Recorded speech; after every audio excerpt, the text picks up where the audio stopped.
Before we get into today's interview with photographer Jason Lee, just want to let you guys know about a new thing I've been doing. Every Friday on Zoom from 7 p.m. to 11 p.m. Eastern Time, I'm doing a photo banter call-in show. So anybody that wants to call in and talk about photography, look at photos and websites or this whatever you want to talk photography, anybody can call in.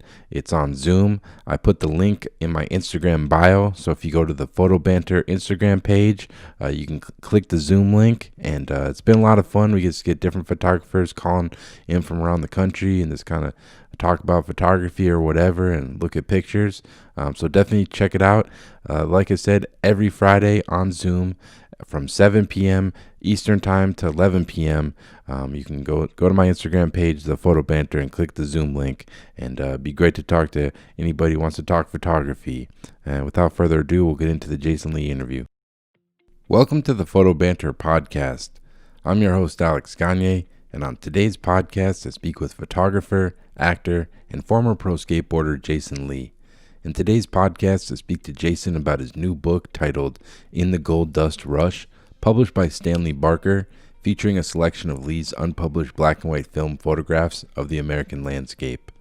I also speak to Jason about his career as a professional skateboarder, having appeared in the legendary skate film titled Blind Video Days. Beyond photography, Jason has been a working actor, having starred in films and TV shows such as Mallrats, Almost Famous, and My Name is Earl, to name a few. All of Jason's photography is shot on film, and in this interview I speak to Jason about his love of photo road trips and exploring the American landscape with his camera. Jason is someone who I grew up watching in skate videos, so I was excited to talk to him about his interesting career path and all his creative endeavors. So I hope you enjoy, and thanks so much for listening. All right, Jason Lee, welcome to the podcast, man. I'm excited to talk to you. I know you just got a new book that just came out, In the Gold Dust Rush. So congrats on that. Excited to talk to you about it, man. I was just kind of curious how that kind of all came about for you, man. Oh, wow. That's a little bit of a long story.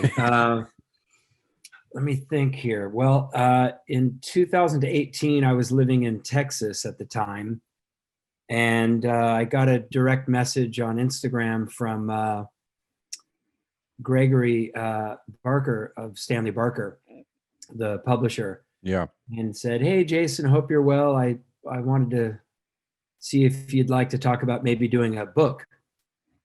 And that was a couple of years ago. So it kind of took that long to actually get into it and get it started.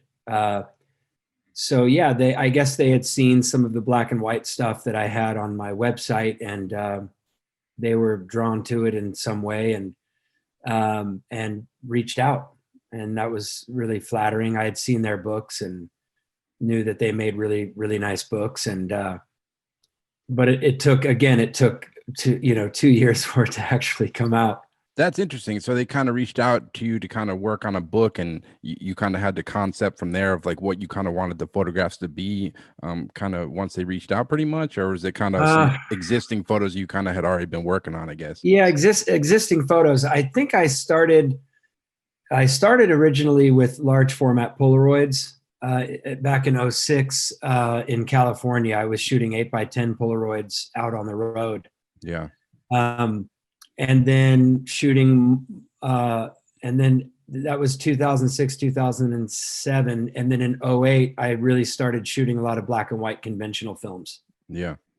Mostly 35 and then some medium format. And so just having a lot of black and white photos from over the years and knowing at some point I wanted to start publishing some of them. So the book has photos in it from 08 all the way up to 2020. Oh, wow. That's cool. So yeah, just kind of a selection of the many black and white photos that I've collected over the years over the on the many road trips that I've taken, which I love to do. Yeah, man. And the cool thing looking at the book that I was interested in talking to you about, it looks like you said, you kind of use a multiple different formats. Like you shoot some large format 35, which for me, like shooting, I've always had trouble bouncing around formats. I'm always just kind of, I got my one go-to. Have you always Sure. kind of been that way, jumping from format to format, and this kind of, how do you kind of decide? Originally, it was mostly 35. And then I got a Mamiya C330 TLR, amazing camera, Yeah. and was shooting a lot of medium format, square format, and some 120, some 6.7 as well, with a Mamiya 7. Yeah. But yeah, mostly 35. But what I liked, what I was aiming for in the book was to use the different formats, but size everything the same height. And so I think it allowed everything to sort of fit together while being in different formats: taller 6.7, shorter 35, and then square, but making the heights on all the photos in the spreads the same. Yeah. So that was a lot of fun to do. I enjoyed it, man. Like I said in the email when I sent you, I enjoyed the layout, because that's like one of the interesting things about putting a book together, or even like putting a website together. Just like editing the photos and like the layout, just the layout, you can do a lot of different stuff with it, and it makes the project feel different. Like some of the page you had square, and then some of it was like vertical, and it just like flowed well. It just kind of broke up. It wasn't just like the same thing over and over and over. Like, I appreciate that. Yeah. yeah. Sizing is really, I'm pretty nitpicky, and that's a big part of why we almost missed the printing deadline for this book, Yeah. because I went through the sequencing a ton, and the sizing was very, very particular. Yeah. Depending on how close or far away a subject is would determine how big the print would be on the page. And so that had a lot to do with it, but just being really particular about the sequencing and the sizing of the images. Yeah. And like, what was kind of It's to me as important as the images themselves. It's the flow of it. It's the sequencing, and the sizing. The image sizing was key. Yeah, definitely. Like editing is a real skill. And like when you're kind of editing these book projects and whatnot, do you kind of work with an editor? Do you kind of get feedback from like other photographers, or is it just kind of like a solo thing? Or how do you kind of this approach the edit when you, like you said, you have this like wide range of photos that you've been working on from like, I think you said 2008 to now. Yeah. So it's a lot of work to kind of manage, I guess. Yeah. I mean, I would send layouts to Gregory over in London at Stanley Barker, and he would give some notes and give some thoughts, and hey, what about putting this one here? And sometimes we would battle, because like I said, I'm really picky. But he was very, very cool. And the main thing was, well, it's selected American photographs. It's not a retrospective. It's not a multi-volume set or anything. It's sort of a sampling of what I've documented over the last 12 years with the black and white films. But I knew that I wanted to kind of start somewhere and end somewhere. So the book kind of starts in the mountains. It starts with a natural body of water, the American River. Yeah. And the very last photo in the book is a man-made body of water at MacArthur Park in downtown LA. Yeah. So I kind of wanted to start there and meander through, neighborhoods in the suburbs and the desert and industry and the mountains, and then then you find yourself in the Hollywood Hills. And a lot of those photos at the end are from me when I used to live in Los Feliz up by Griffith Park. I still have a little Nikon 28 Ti point and shoot camera. Nice. And just walking with my family, just neighborhood walks in the late afternoons. I was just documenting the houses and the neighborhoods and things like that. So I was able to use some of that Hollywood Hills stuff to end the book. Yeah.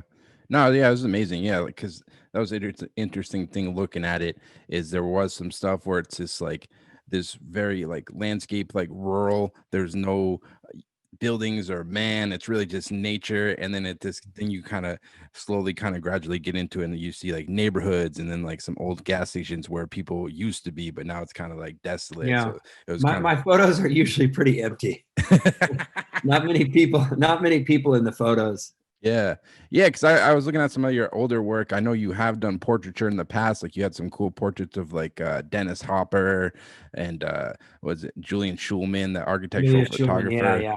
Yeah. Is like portrait photography something you do at all anymore? Or is it more you're just kind of focused on the kind of the landscape kind of thing you're doing now? Not really. I mean, I think my greatest pleasure photographically is just kind of being by myself out on the road, just kind of roaming and Yeah, seeing where I end up and just kind of documenting the land as I kind of stumble upon it and just kind of seeing what's out there. yeah, I've put in a lot of miles over the years. I love it. I think it goes back to films I saw. I saw Paris, Texas as early as 91, the first time I saw that film, and Robbie Mueller's cinematography had a huge impact on me. The color palette, the scenery in that film is just incredible. And I drew a lot from that when I made the Texas photos for the book A Plain View that came out a couple of years ago, wanting to shoot color film because of Mueller and because of Paris, Texas. But yeah, I just kind of like to do that. Some of the portraits, I think that's kind of the last stuff I did was for Anthem magazine, yeah. like the Hopper portrait and the Schulman portrait, and I shot some other portraits for that magazine. But yeah, I think I just like being out and going and exploring America and its beautiful strangeness. I know, man. You still got that? I saw some video. You had like some badass old like Lincoln Town car. You still got that thing? I actually that was a 94 town car. I sold that to a photographer in New Hampshire, Really? and he road tripped it back with his 8x10 camera. Yeah. And so he drove the town car from California all the way to New Hampshire, and he has it. And then I upgraded to a 2004 Grand Marquis. All right, nice, man. That thing is like is a boat, man. I love. Yeah, I like older American sedans. Yeah. Yeah. And you know, one thing I think a lot of photographers, you know, I know even myself, is just trying to find your voice as a photographer and like what you're trying to accomplish and shoot. Did it kind of take you a while to kind of find your voice as a photographer? And is it like something you think that's kind of continually like evolving the longer you do this, you think? I think it's always evolving, but when I first got into photography in 2002, I had a studio space in downtown LA. Yeah. And I just, that it was my passion. I wanted to learn everything I could learn about lighting and metering. And, you know, as an actor, I was on sets a lot. So Yeah. I once I got into photography, all I did was hang out with the crews and the cinematographer, and I bought my first light meter, and I bought a Bolex 60 millimeter camera, and I bought an RZ67 and all kinds of lights and gels and filters and pushing and pulling film and taking notes. And I just dove headfirst into all things photography and filmmaking and cameras and lighting. And I was shooting a ton of portraits back then and really just experimenting. And then I was shooting a lot of 8x10 Polaroid film at a time when you could buy it. I used to buy it in boxes at Sammy's Camera on Fairfax. Yeah. And so I was shooting a lot of kind of controlled lighting portraiture with the 8x10 Polaroid film. And I had an old, and I still have it, an old 1930s Century Universal 8x10 camera. And one day I thought, I wonder what it would be like to take the 8x10 Polaroid films out on the road. Because I hadn't really seen any 8x10 Polaroids from outside studios, really. And so I discovered that you have to buy a hand crank processor because it's 2 sheets of film. Yep. Positive, and then the film holder goes in, and the 2 sheets get rolled through the rollers, and the chemicals get squeezed over. It's a separate process. And so I had to buy the hand crank processor. And so I hit the road. I had an SUV at the time, and I put a clothesline in the back, and I had clothespins, and I had my boxes, and I had sleeves, and I had my paper towels and my trash bags. I had a whole thing. I had my light meter and the whole thing. And I didn't know where I was going. And I just started roaming California. And as a kid, we camped a lot. I grew up in Orange County, and we camped a lot in Shasta Lake and Redding in Northern California. We had family. Yeah. So I had fond memories of road tripping, from as early as the 70s. And then later, as a professional skateboarder, we toured America a lot. And so I knew I liked the road. I knew I liked old cabins and, old relics and gas stations and the old, station wagon that we drove up in the 70s up to Shasta Lake. And I knew I had a real fondness for California, the road, the mountains and trees and things like that. And so my first time out of the studio, my first time on a road trip in 2006, randomly with 8x10 Polaroid films. Just going for it, man. Like 35 or whatever. I just started kind of feeling drawn to the things that I might have noticed being out on the road before I was a photographer. Some old random building somewhere off some highway, or just those things just started kind of poking out at me. Oh, this is what the landscape is. This is what's out there. Let's go see what we can kind of find and document. One of the photos I shot was an empty dirt lot that used to have an Exxon station in it, and all that remained was an Exxon sign. Wow. And I thought that was kind of interesting. And I remember thinking, because I remember, one of the first photographers you discover when you're getting into it is, of course, Ansel Adams and these more sort of traditional photographers. And so I'm out on the road with my 8x10 camera, and I'm kind of looking around and thinking, there's more to the landscape than I was sort of led to believe by the Ansel Adams. Oh, yeah. Or that sort of more traditional photography, which has its place, absolutely. And of course, Ansel Adams was a phenomenal printer, and he made stunning prints and all of that stuff. But I think I was just innately more drawn to the scraps, and I guess the truth of the landscape, the shittiness of it, and kind of just how it looks and why it is that way and how it became that way. And so I just started documenting these kind of scraps and I guess the reality of what California was to me at the time. And then I was hooked. And then in 2007, because I was pretty ignorant, sorry if I'm rambling. No, that's good, man. I was kind of ignorant to the photography scene. I had a William Christenberry book, and I knew I liked it. I was drawn right away to the way he sort of found his own version in Alabama of the relics and the things that remain and the things that still stand, and how they weather over time and how they just become a sort of, a part of our collective everyday view, these structures and things. So I had seen Christenberry, I knew of Ansel Adams, but I hadn't really seen much. That's kind of almost better. You're this not worried, because going off that, I was gonna talk to you. You're on Instagram, and I'm actually jealous you do this. You're on there, but you take it down for months at a time, just to I don't know. It's the best. Yeah, I'm on another break right now. Yeah, which is great, and it kind of goes back to that, because I think I've talked to this with other people. Is when you first get into photography, you're not thinking about getting your work in galleries or publishing books or any of this stuff. You're just purely out of fun and trying to create cool pictures. Absolutely. So and that's a great point. And I've talked to people about that too, because one of the reasons I get off Instagram, I'll digress here for a moment. But yeah. One of the reasons I get off Instagram is because I want to go back to that feeling, honestly.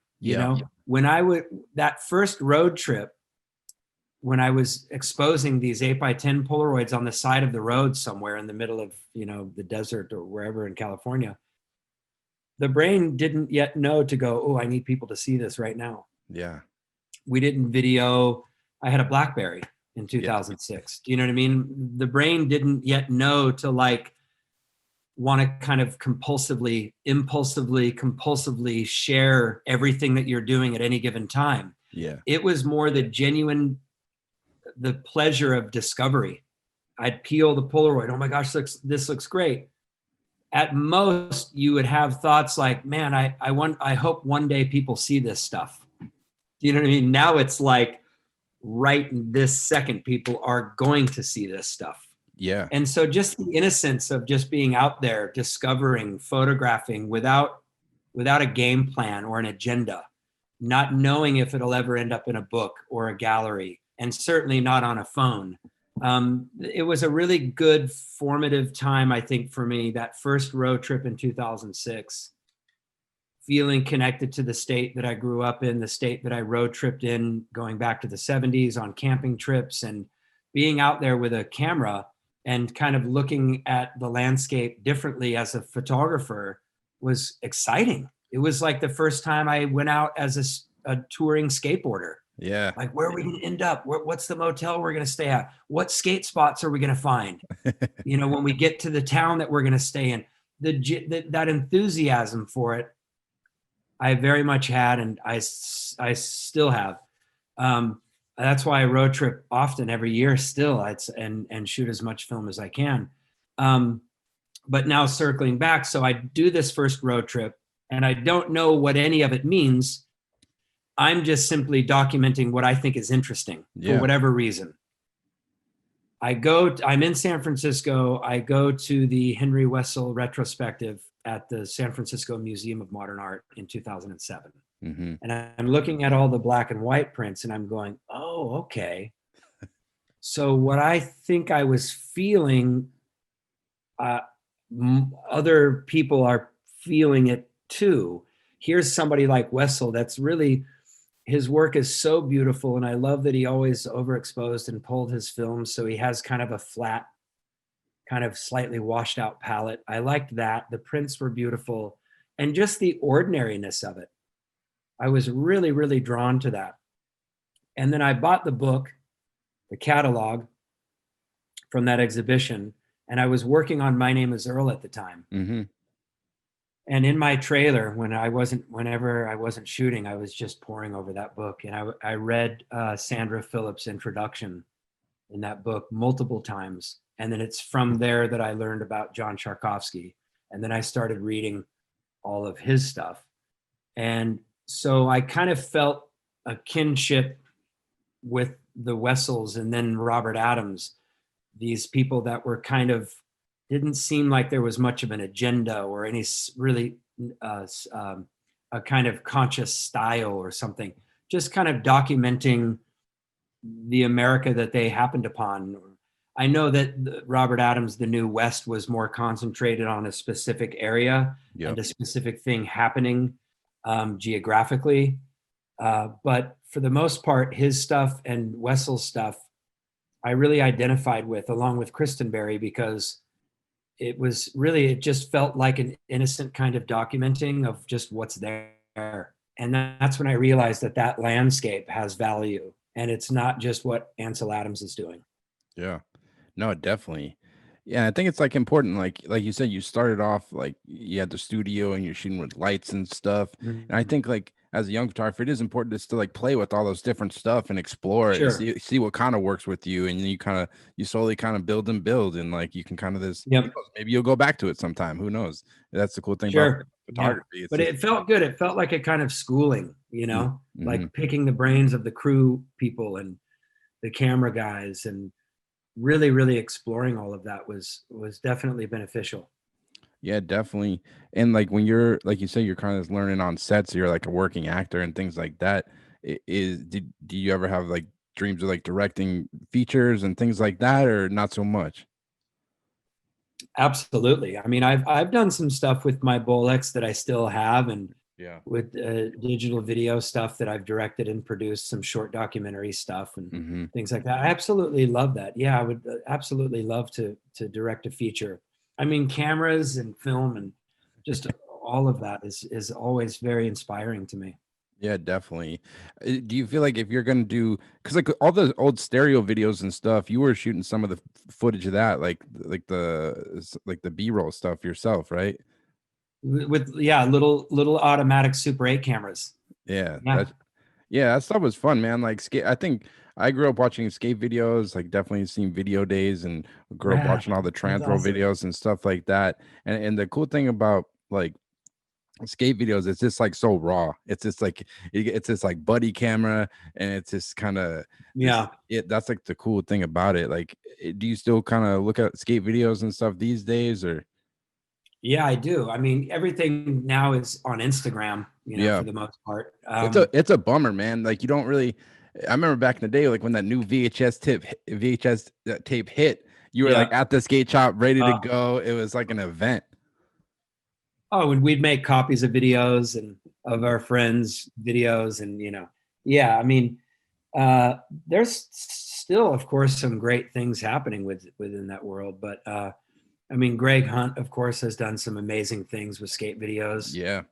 Um, and Jim Greco, man, his videos are incredible. Yeah, what was that video put out like a year ago? It was like he had, I forget what it was. It was amazing. It was like it was like he had like a whole script for it and everything. It was like a thought out like So story. good. The one that just came out recently within the last month Oh, is okay, I haven't really, seen that one. it's mind bending.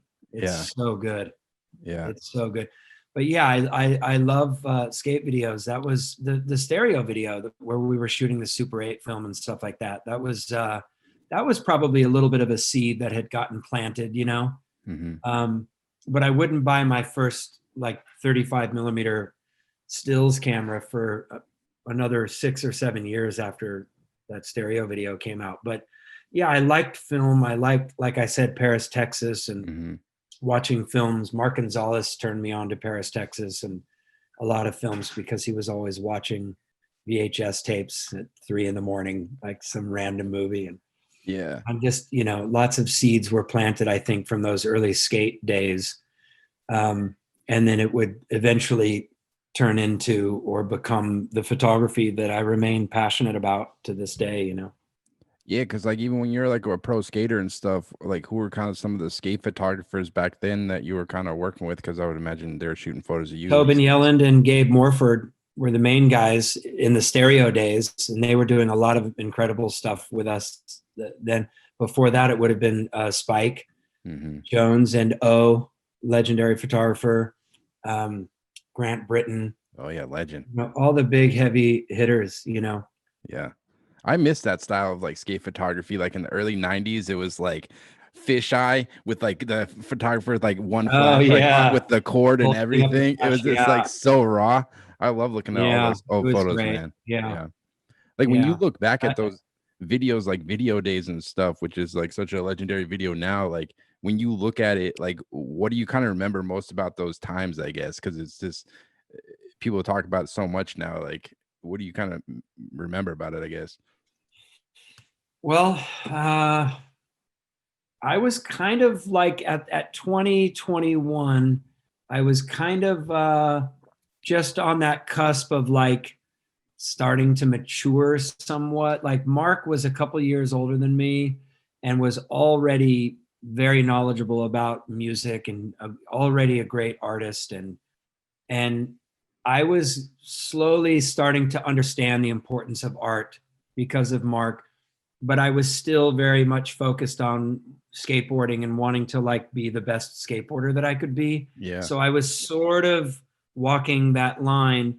And then because of Mark planting those seeds, when Chris Pastris and I started Stereo, I think I was sort of groomed, if you will, to like just dive into this creative world. And Chris Pastris had a huge he had a huge part to play in that as well, because Chris in his own right was already huge into jazz Hmm. because his dad is a jazz writer. Um, Chris Pastris's dad wrote a book on Jelly Roll Morton. Wow. And so I had Mark, I had Chris, because other than that, I mean, I was listening to Talking Heads and the Smiths and Joy Division and all the bands I think a lot of us suburban kids were listening to in the 80s, Yeah. but I wasn't really tuned into the arts. And Mark and Chris really kind of bookended that for me. And then Stereo, I think, was a big, an important time for me to kind of find my own sense of art and what that means. And having the Super 8 cameras was a big part of that. And then getting into acting. And then from there, really getting into film and photography and stuff. So it all starts with skateboarding and Mark Gonzalez. Yeah. No, that's like really interesting. Like I was interested in talking to you about you've done a lot of different things. Like you're like pro skateboarder, then you got into acting and you're doing photography and now you're still doing acting and things.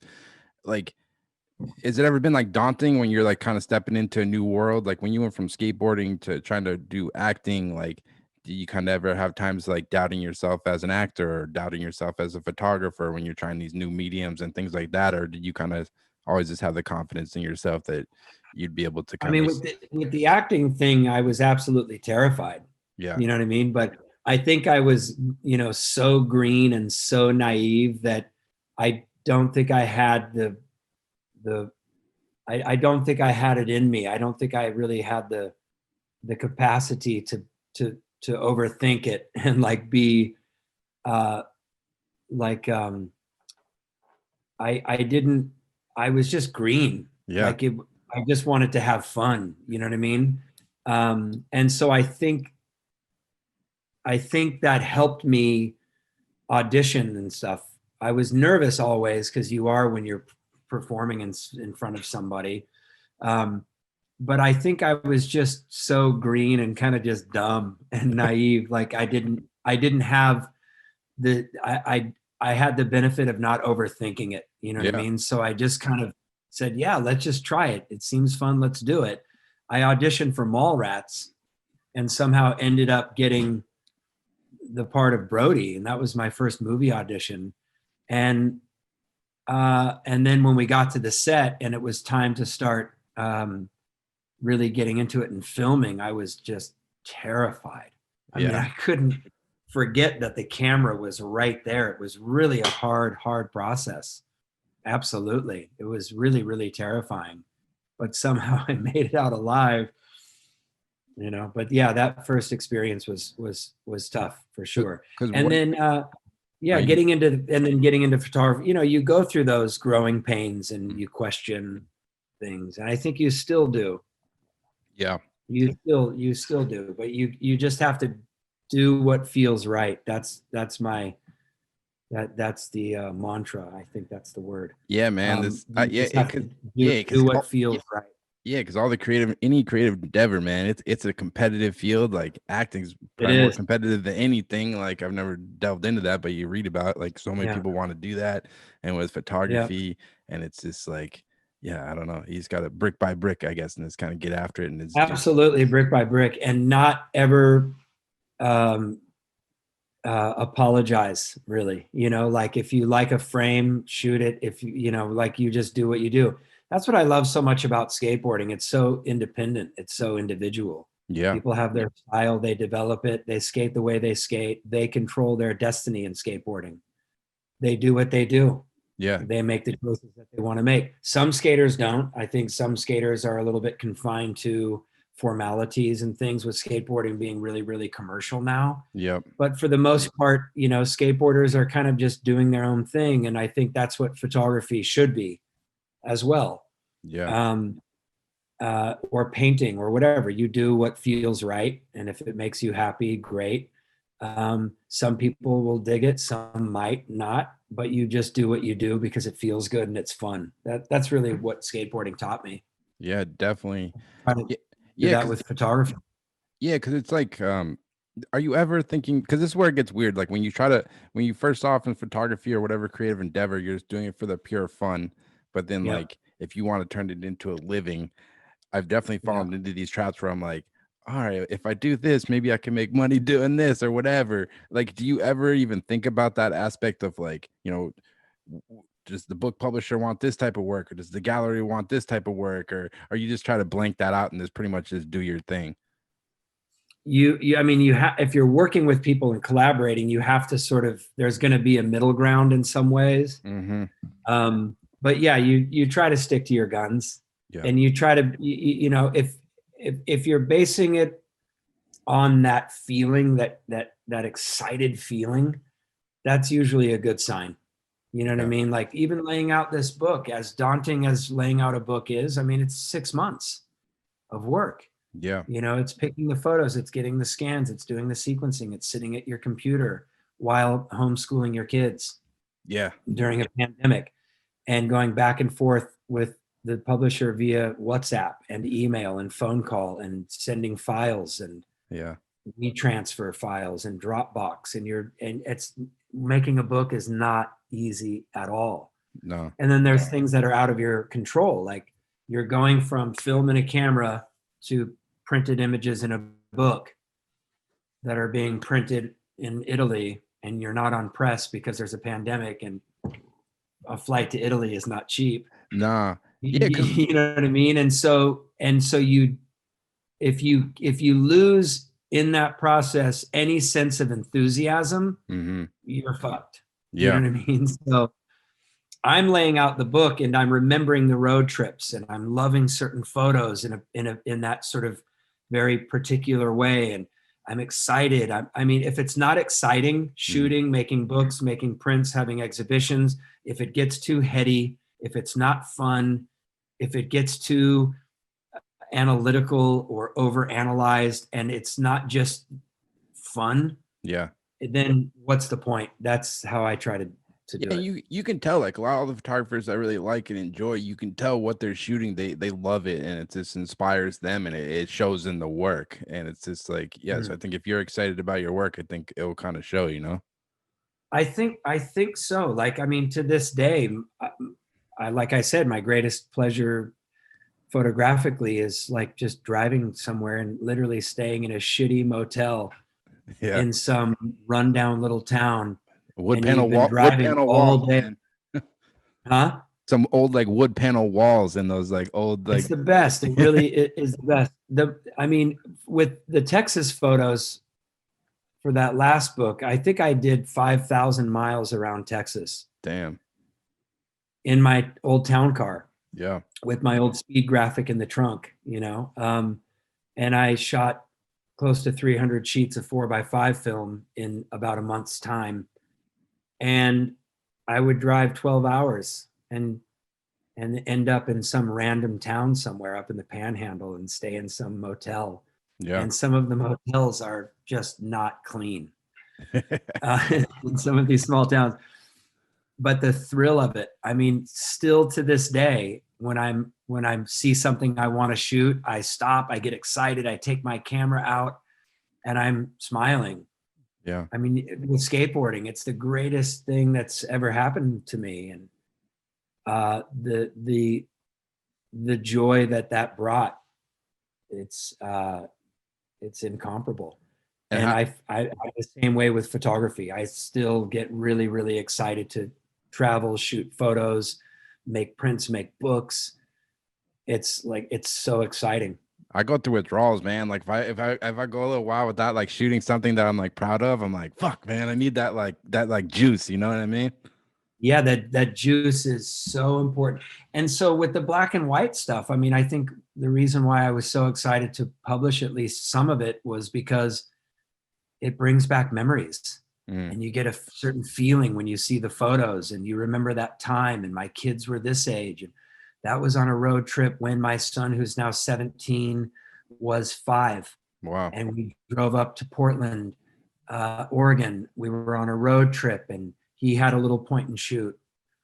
And just the feeling, and it goes back to, again, the 70s and the road trips when we'd go camping and the way California smells and the way the road smells. And all of that has everything to do with the photos to me. Definitely. I mean, I really think there is, I mean, look, people look down pretty heavily on sentimentality and nostalgia and these things. You hear that a lot. Personally, I don't care. Personally, I'm nostalgic. Yeah. I get very sentimental. And so I feel those things when I'm road tripping. I don't feel like it's ever work. I get really, really excited to shoot film and to explore and to make books. And it's so fucking fun. Yeah, man. I don't think anytime I come across jaded people, it just bums me out, man. Yeah, man. That's why I started this thing, man. I just love talking to photographers that love photography, man. It's a lot of fun. Yeah. I get inspired by other people who are this like, I just get like inspired by the people that are just constantly shooting and like working on a project and doing something. It just Yeah, gives you, at least for me, like fuel, like just to keep going and like keep. absolutely. And Yeah. you can't take in that fuel or experience that fuel if you're jaded, or if it's a grind, or you just can't do that, you know? And how have you kind of been approaching your work this year? Obviously, a crazy year with the pandemic and everything. It's kind of harder to travel, I guess. Like, how have you kind of been approaching your work? Have you been shooting a lot, or like, obviously, you've been working on the book a lot, but have you been Yeah. making much work this year, this past year? Yeah, I started a series. My mom lives in Northern California, and so very safely, Mm-hmm. I road tripped up the coast. I went to see my mom, Yep. shot some photos up there. I did 2 trips to Northern California in 2020 Yep. and exposed about 20 rolls of 120 film with the square. It's going to be an all square format, black and white book. So I was able to do that. And then the first book that I set out to release at the beginning of the year, called Cruise Ship, because of the whole COVID thing, that got shelved Mm-hmm. because there were just so many delays. And so I had to shelve it because I had to get to work on the Stanley Barker book. Yeah. And I barely met that deadline, the printing deadline on that. And then we also made Raymond Molinar's book, Polaroids, that Film Photographic published. That came out in December as well. So all of 2020 was dedicated to making books, and with a couple photo road trips squeezed in there, and a lot of homeschooling, Yeah. and and being at home and going crazy with claustrophobia and cabin fever. Definitely, man. I'm hoping this year turns around. Fingers Yeah, crossed. me too. I want to get back on the road. Oh yeah. I saw you're working on a project, I think a book, you had on your website with the Galveston Historical Society. I was kind of curious what that project was all about. Oh shit, I'm sorry. And then I went to Galveston. Okay. That was the final road trip. I drove to Galveston, and that's kind of a far drive, Mm-hmm. but I wanted to have my Grand Marquis there. Mm-hmm. You know, you always feel good when you're in your own car versus like flying to Houston, renting some random car, and then driving into Galveston. But yeah, they commissioned a book, the Galveston Historical Foundation. And so I went to Galveston, and all the road trips around Texas. I'd never been to Galveston. I loved it. It was kind of strange and eerie and It's like on the East Coast, beautiful all at the same. East side, right? It's in the Gulf. It's Yeah, a little Gulf. island off the tip of Texas, off the shore of Texas, off Houston. And so I stayed there for 2 weeks, and I shot photos every day, and then drove back. Wow. And so that's Did they that tell book you will like come what they out soon. wanted you to shoot, or is it yours just kind of free reign, just kind of do your thing in Galveston? Yeah, free reign. I mean, the cool thing is, so a book came out in '66. There's an architect called Howard Barnstone, Mm-hmm. and he put out a book in 1966 all about the history of Galveston architecture, really. And he enlisted the architectural photographer Ezra Stoller and Henry Cartier-Bresson. Oh, never heard of them. So Bresson came over from France, and Stoller was in the States, I believe, and they documented the Galveston. The book is called The Galveston That Was. Mm-hmm. And so it's kind of a little bit of a formal book. It very much studies the old architecture. Some of the architecture in Galveston goes back to the 1830s. Wow.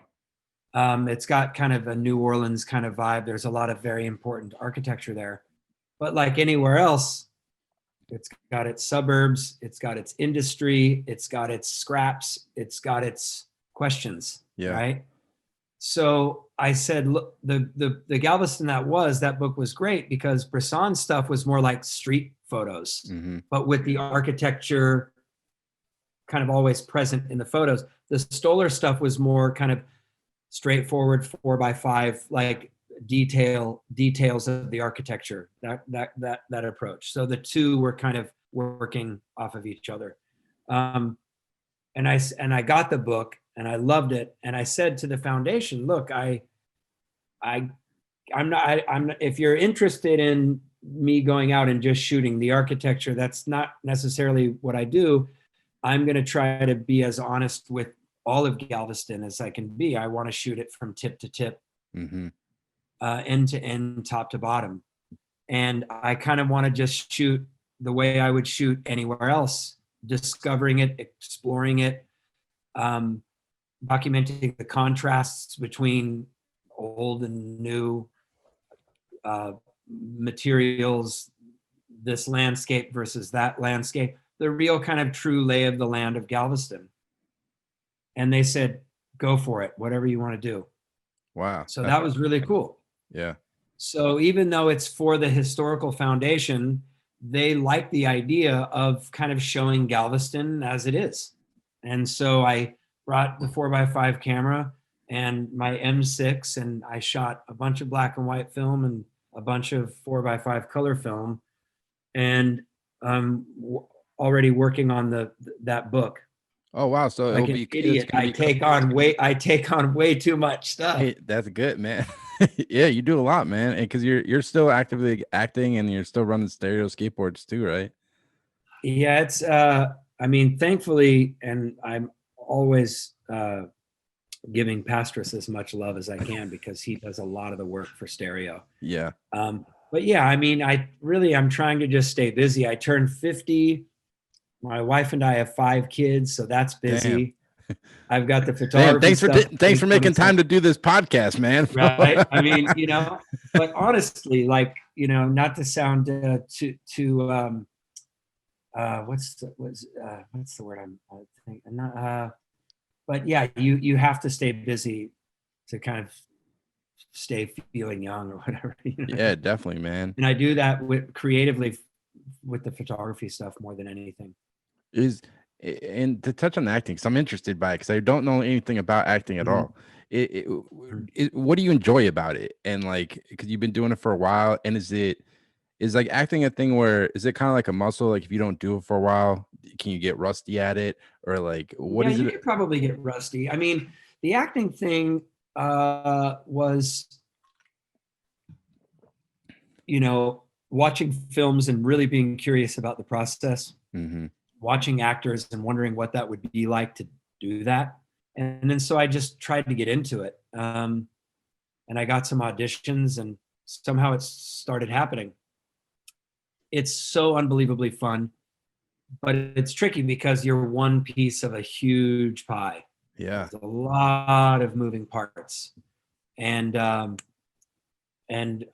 the show, My Name is Earl, for example, that was a lot of work every day. That was a big production. So that was a lot of work 7 months out of the year. That so one dude on the show got yoked. That one was the other dude. Yeah, Ethan. He's now, great. He's amazing. Yeah. But yeah, it's more work in some respects. And it's super fun working on a show like My Name is Earl, working on a movie like Almost Famous. It's like an experience. It's really incredible. But again, skateboarding and photography, because it's just you and you alone like that. Nothing really tops that. And so when we moved to Texas, I was just focusing on the photography, and I put out a couple books while I was there and wasn't really doing much acting work. But now that we're back in California, I'm slowly kind of getting back into more acting work.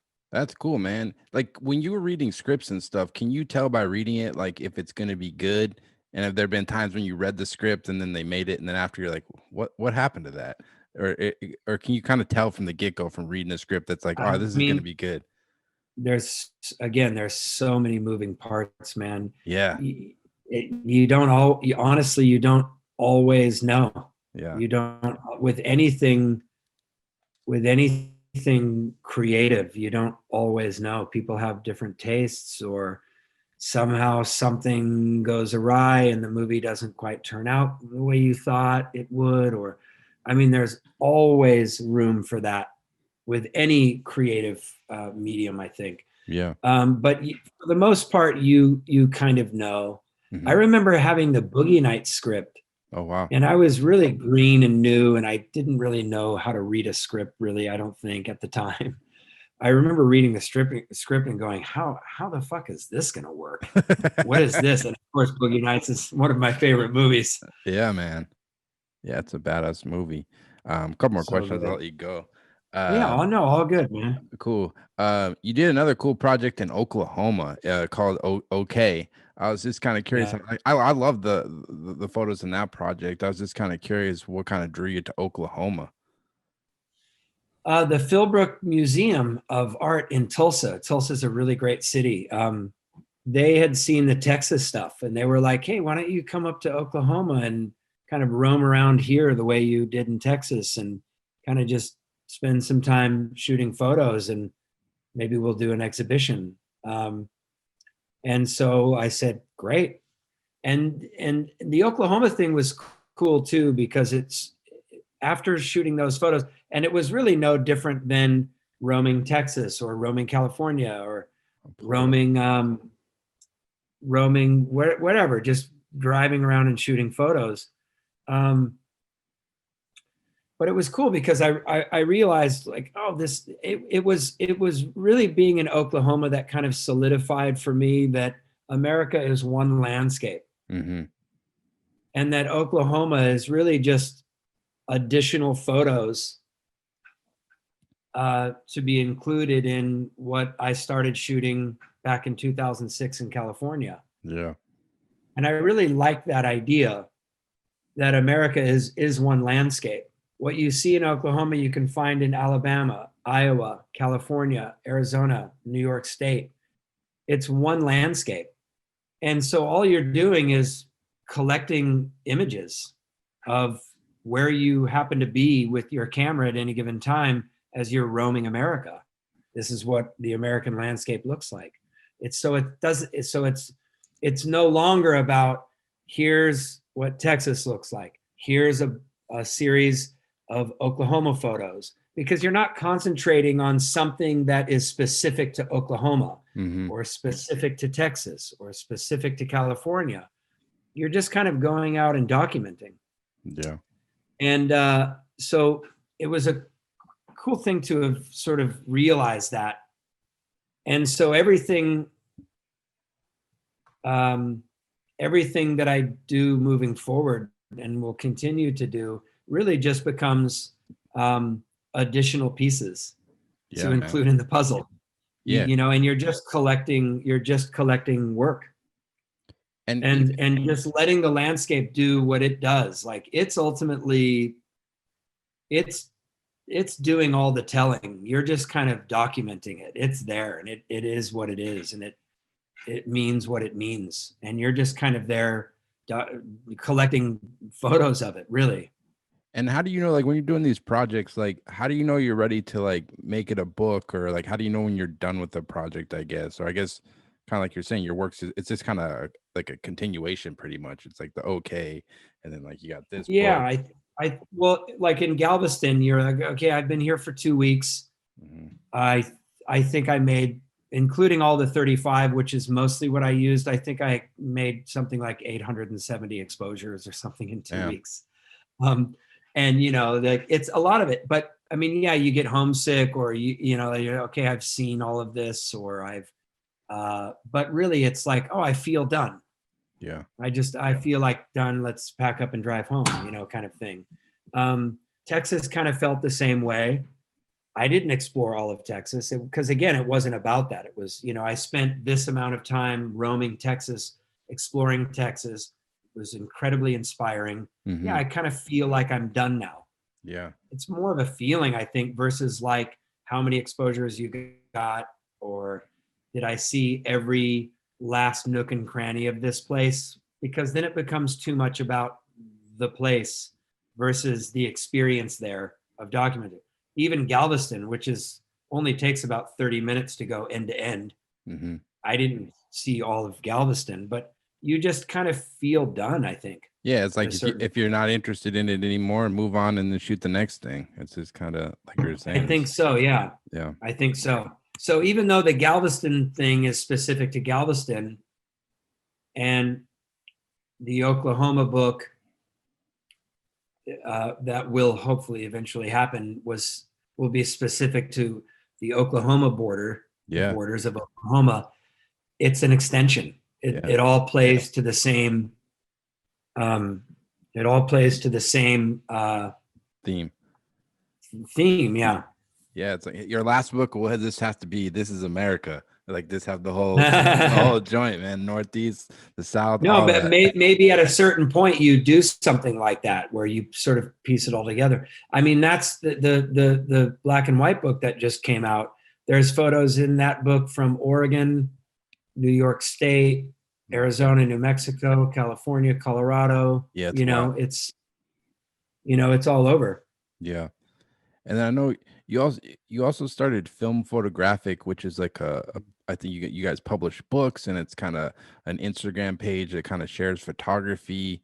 I guess kind of was kind of your goal starting Film Photographic, and because I know you mentioned Raymond Molinar, amazing skateboarder and photographer, just published So a good book. on a skateboard. Yeah, what was kind of the whole idea behind Film Photographic, I guess? Years ago, before Instagram, I always wanted to kind of start something that had something to do with uh, photo community. I mean, the obviously the dream for I think a lot of photographers is to have a space, Yeah. right, where you can process film, print, hang out, listen to music, like design books, like a collective or a space somewhere. And I don't think many of those spaces exist. That was the original dream and still is. And then Instagram came around, and I was an Instagram holdout for a long time. Yeah. I didn't want to do Instagram, and I regret it. I ever did. It's okay. I'm kidding. I'm kind of not.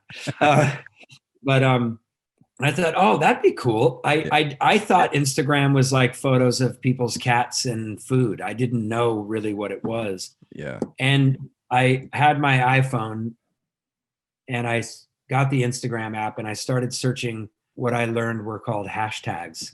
Oh yeah. And I searched film, I searched 35 millimeter, and lo and behold, there were millions of posts relating to photography. And I was like, that's cool. I had no idea. Yeah.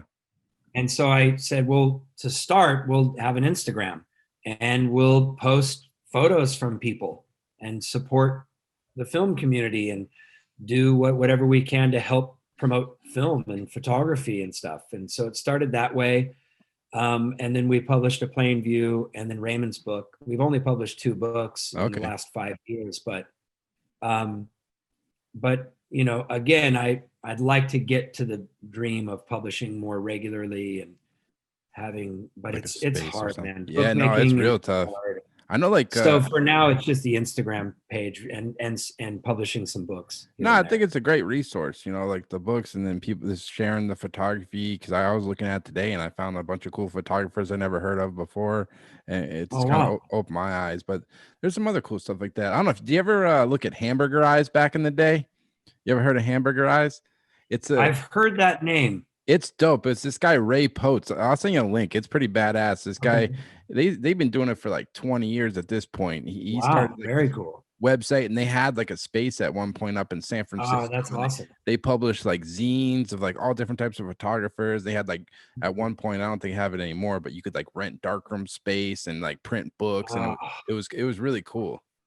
I want to check that out. Yeah, that's the dream. Yeah, that's the dream for sure. Yeah, it's the film community. It's interesting to watch. Like I grew up shooting film myself, and like in high school, and had the darkroom in my basement and stuff. But the film resurgence in the last few years, man, it's like it's coming back. Like I see so many people shooting film. Even some like magazine editors I've met with lately, they're like, yeah, we prefer people to shoot film. It's just kind of it seems. Wow, that's really cool. Yeah, definitely. Yeah, it's just kind of interesting to see like the film community, I guess.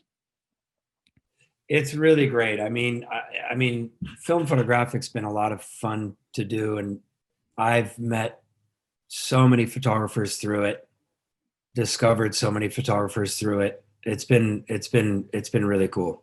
for Yeah. sure. And I guess to wrap up, man, like you've been shooting photos for a while. You just published this book. Like, well, what's next for you, man? Like, what's kind of got you inspired? Where it's kind of started a new year. What are you kind of hoping to work on? Is kind of going into 21. Well, hopefully the kids getting back to school. Yeah. That would be great. I mean, I'm telling you, it's so fun though. I'm a dad teacher at home. Like Yeah, man. but it's really, really great. I mean, it's really special to have that time because usually the kids are off at school and they're with teachers and stuff. Definitely. And you help homework and stuff, but this is so like to watch your kids learning and like being a part of that and helping, you kind of forget how important that stuff is. Mm-hmm. But it would be nice to get them back to school. Get some time to work on some more books and stuff, right? The Galveston book would be next, and then I'm developing a new television series that I hope will get made. I'm trying to sort of exercise those muscles again. Is there a name for it? No, it's untitled right now, but it would be a series, another series. Hopefully that will happen, and then just more photo stuff. Hopefully more stuff with film photographic. In terms of doing more group shows when that can start happening again, and publishing more stuff. But yeah, just continuing to do photo stuff and more books to come, and being a stay-at-home dad teacher. I like it, man. You got me inspired, Jason. I want to, once this COVID shit ends, man, maybe I got to find me like an old town car. I'm going to buy an old town car, got my Hasselblad back here, and throw that in the trunk, man. So get back to business, man. But Jason, man, real pleasure talking to you, dude. And you too, man. Good luck with everything, man. I look forward following your work in the years to come, man. And I don't know if really anybody listening, I don't know if there's any books left for sale. I know you sold a good amount of them. I don't know if they can buy them anywhere still, but Into the Gold Dust Rush. I think there's a few at Stanley Barker's website. I think there's a few left. Yeah. All right, perfect. I'll put it. I really appreciate it, man. Yeah, definitely. Yeah, I've listened to a handful of your podcasts, man. Oh, wow. I think it's amazing what you're doing. Thanks, it's man. amazing what you're doing. I appreciate it. Oh, and before I go, but my buddy Trevor Paulus took your photo for Texas Monthly a few years ago. Oh yeah, it's one That's of my around the time we were starting to do some exhibitions with the Texas photos. Yeah, in Texas. Yeah, that's right. Yeah, I thought I just mentioned that. Amazing. But anyways, man, I'll let you get back to it. You got a lot on your hands teaching those 5 kids. I have to go figure out what everybody wants for dinner. All right, man. All right, well, take care, Jason. Thank you so much. Appreciate it. Bye. Thank you. Thanks, Alex. So there you have it. That was the Jason Lee interview. Just want to thank Jason so much for taking the time to come on the podcast. It was a real pleasure talking to him about everything he's been doing with photography, his new book, and definitely it was great talking to him about skateboarding. That's how I kind of first discovered Jason, is kind of watching Blind Video Days, that legendary skate video as a kid. So a real pleasure talking to him. Definitely go check out Jason's website at jasonleefilm.com. He has lots of cool photo projects up there and different things he's been working on over the years, so definitely go give him a follow, as well as on Instagram, Film Photographic, a really cool platform he started that just kind of shares different film photographers, and they publish some books, so definitely go give that a follow. And as always, I'll be having weekly podcasts every week on Apple Podcasts, Spotify, as well as the Photo Banter YouTube page, so definitely go check us out on YouTube and hit the subscribe button. It'd be much appreciated. And as always, thanks so much for listening, and take care.